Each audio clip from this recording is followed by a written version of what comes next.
Ducati is well known for its high-profile collaborations, and the newest special edition bike from Borgo Panigale, wrapped in a livery in the style of the famous Supreme clothing brand, is certainly towards the top of that list. Don't go anywhere. Stay here.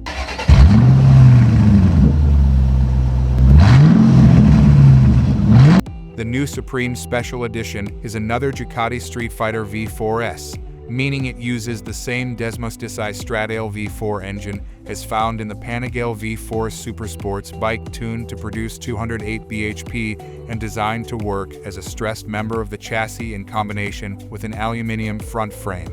The entire specification of the bike is identical to standard, meaning the only special part of this special edition is its look. And Supreme's corporate colors red and white mean that even in terms of aesthetics, the bike doesn't stand out from a regular Ducati all that much.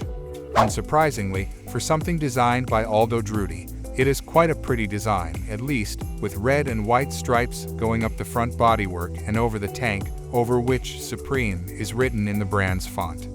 The white wheels are a nice touch too, but we feel like the Streetfighter's aggressive look is somewhat tamed down by the fairly light color scheme. Unveiled by Supreme as part of its Spring-Summer 2024 collection preview, the Special Edition Streetfighter is joined by an Arai Corsair X motorcycle helmet, which boasts a livery matched with the bike. The 2024 Ducati Supreme is expected to be available soon at authorized Ducati dealers worldwide. High enthusiasm has greeted the launch of this motorbike, with motorbike fans looking forward to testing the latest innovation from Ducati.